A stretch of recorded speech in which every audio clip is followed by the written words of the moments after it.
My name is Travis Lybbert. I am a professor in the Agricultural and Resource Economics Department at University of California, Davis. And I am the PI on this SRI rice project in Haiti. The project began several years ago with Oxfam, our implementation partner, coming to us and asking us if we were interested in helping them figure out the impacts of SRI rice on farm households in Haiti. They were planning to scale up a pilot that they had been running, and they really wanted to know whether SRI was worth promoting. They had other SRI projects elsewhere in the world, and this was their opportunity to sort of study the question and figure out if that's something they should continue to promote. The question was important also because SRI has become a very polarizing topic. Some very much in favor, some think that it's not at all what it's cracked up to be. So opinions were all over the map. This was an opportunity for them to learn and for us to learn what the actual impacts on households might be. So with them, as they scaled up their program, we were able to design a rigorous evaluation that randomly exposed some households to SRI and to training and technical support, and randomly did not expose other households to serve as a control group. And that ran for about 3 years in close collaboration with Oxfam as an implementing partner, with FAMV, the Agricultural and Veterinary arm of the University of Haiti, as our research partner in Haiti.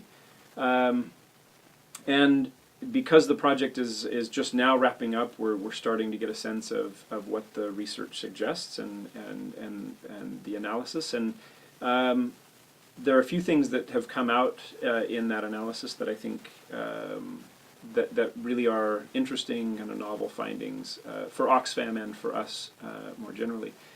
The main result is that is really a heterogeneity result. That is, there are some households that really do seem to be able to take advantage of SRI rice and benefit, and they can see increases in profit, they can see increases in productivity.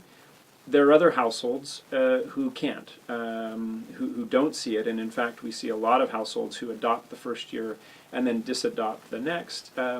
Those tend to be households that don't have access to a cheap source of labor. SRI is a set of practices that increases labor demands. So essentially, it's substituting purchased inputs for more labor. So households that have access to labor tend to be the ones that benefit. Households that have to hire in expensive labor have a hard time benefiting. So that's sort of in a nutshell the one of the main results. The other result that's probably worth mentioning is that we also see that being exposed to SRI, even for those who don't adopt it as a set of practices, being exposed to SRI does change practices. That is, the farmers tend to start paying closer attention to what they're doing. There's at least evidence that they're learning from what they're doing because they're paying closer attention to how far they're spacing their seedlings, the age at which they're transplanting. So with greater attention comes learning opportunities, and that seems to be something we see as well. Even though not many of the farmers actually adopt the full package, many of them are sort of adopting pieces of the package that puts them, that sort of point in the direction of SRI. We recently staged a dissemination conference in Haiti to share these early results and have a discussion with our local stakeholders and our research partner and with Oxfam. One of the interesting things that came out of that conference was a real interest in trying to operationalize these findings and figure out what this means for how an organization like Oxfam might design or refine implementation down the road.